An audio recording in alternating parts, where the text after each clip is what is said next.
I think most of us can agree that we shouldn't have to worry about someone killing one of our family members, a friend, a neighbor, walking into a movie theater or a Walmart with one of these weapons of war, an AK-47, an AR-15, which was designed for one exclusive purpose, and that is to kill people as effectively and as efficiently as possible. And we know all about that in El Paso, where a man in a matter of minutes killed 23 people, claiming that he was there to repel an invasion of Hispanics to Texas.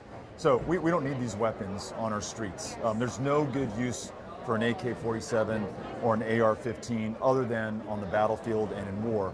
What I want to make sure that we do is we protect the Second Amendment and everyone's right to own a firearm for self-defense, for hunting, for sport, and honor this proud and long tradition in Texas of responsible gun ownership. I grew up in a household where we had guns, and my Uncle Raymond, who was a sheriff's deputy and El Paso County jail captain, he's the one who taught me and my sisters how to shoot, and he taught us the responsibility of owning a firearm. So let's build on that experience and that knowledge and that tradition in Texas and make sure that we keep one another safe. You know, common sense ideas like universal background checks, most of us, Republicans and Democrats alike, can agree on that. Let's start there. What do you say to people who call that a slippery slope?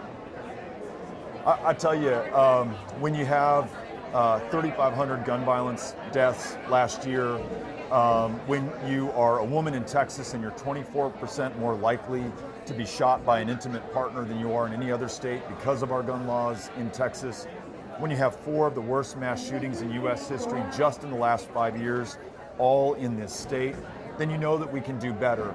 But what we don't need to do is what Governor Abbott has done, which was to sign a permitless carry law and do that against the advice of law enforcement, who asked him not to, because it allows any Texan to carry a loaded firearm in public without any background check or any training whatsoever. And that is despite the fact that there were 35,000 licenses to carry a firearm that were denied in Texas over the last 5 years. So think about this. All 35,000 of those people and tens of thousands more who knew better than to even ask are now going to be out there with loaded guns, and we are absolutely defenseless against it. That's why law enforcement asked Greg Abbott not to do it. We need to support law enforcement, listen to their guidance, and trust them when they tell us that something's important to them. So I think we can do the right thing in Texas. We just need a change in leadership to get it done. So obviously a little bit of heartbreak after the Senate presidential runs. Talk a little bit about what makes this different. It's all about the people who are here with us right now in Laredo. I mean, we just officially announced at 7 a.m. yesterday, and in that short time after we put the word out, this many people came out to welcome us to the community, and more importantly, to commit themselves to being a part of this campaign. So they're signing up for volunteer shifts to knock on doors, to make phone calls, to talk to their friends and neighbors about the importance of this election, and to make sure that we turn out at record levels and get the kind of change that we want here in Texas. And we're also witness to the absolute failures of Greg Abbott, the shutdown of our electricity grid, which knocked everybody in this room out of light, out of power, out of heat, out of water when their pipes froze, and killed hundreds of our fellow Texans. And then it was cities like Laredo that were especially hit hard by the governor's incompetent response to the COVID pandemic. We've lost 72,000 of our fellow Texans so far. That is unconscionable and unforgivable, and it is incumbent upon us to make the change so that does not happen again. I think all of those factors, and most importantly, the people who've signed up to be part of this campaign, give me confidence that we can win this. What did you learn in those 2 runs, and what are you going to do different from those runs? What I have learned is that it's all about the power of people. If you let it be about the candidate or their political party, I don't know that you're going to win a statewide race in Texas. You got to make it about what's most important to the people that you want to serve. And what I'm hearing tonight in Laredo is jobs, that's quality public schools, and that's doing common sense things like expanding Medicaid. No more culture war issues on abortion, on guns, on trying to scare people about transgender students in our schools. Let's get back to the big things that unite Texans and get past these divisions and this pettiness and this small vision that Greg Abbott has laid out. Let's get back to being big.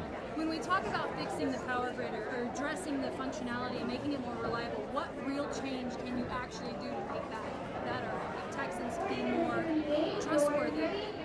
You can ensure that power generators, energy producers, and those who distribute electricity weatherize the grid, every part of the grid. Greg Abbott, despite being governor, has failed to do that. He failed to do it before the grid failure in February, though he was warned we needed it, and he failed to do it afterwards. And I think we know why. He was given a $1 million campaign contribution check from someone who made $2.4 billion off of the power grid failure. So those in power have now actually failed us. So let's weatherize the grid. Let's connect with the national grid so that when we need power in the future, we can draw it down. And let's invest in weatherizing our homes and our businesses and the buildings in our community. One, that means that we will need less energy going forward. And two, that's tens of thousands of jobs that we will create in Texas doing that kind of work. So there's a lot that we can do, but we're going to need a change in leadership in order to get it done. You see the assault rifle thing as a buyback program type of thing? Is that what I think we should begin by ensuring that no one can buy another AK-47 or another AR-15 in the state of Texas. And I want to be clear, this is not just my position, but as I listen to people across this state, gun owners and non-gun owners alike, Republicans and Democrats, there's broad agreement on that. You don't need an AR-15 to hunt. You don't need it for self-defense. In fact, its only designed use is to kill people on a battlefield. And the people of Sutherland Springs, of Santa Fe High School, of Midland, Odessa, and El Paso can all attest to that. This has been a very enthusiastic start to your campaign. I mean, you've got, several events just in your first week alone. Do you expect the entire year to fold out the same way? I hope every day of this campaign can be as good as these last two. We started yesterday in my hometown of El Paso. We were in Pecos County and Fort Stockton. We started today in San Antonio with an amazing, raucous crowd. And then here in Laredo, which is one of my favorite places on the planet, because there is so much enthusiasm here and such a can-do spirit in this community. This community has shown Texas how to come together and overcome the challenges before us. And I think we could all use a little bit of that right now in our lives.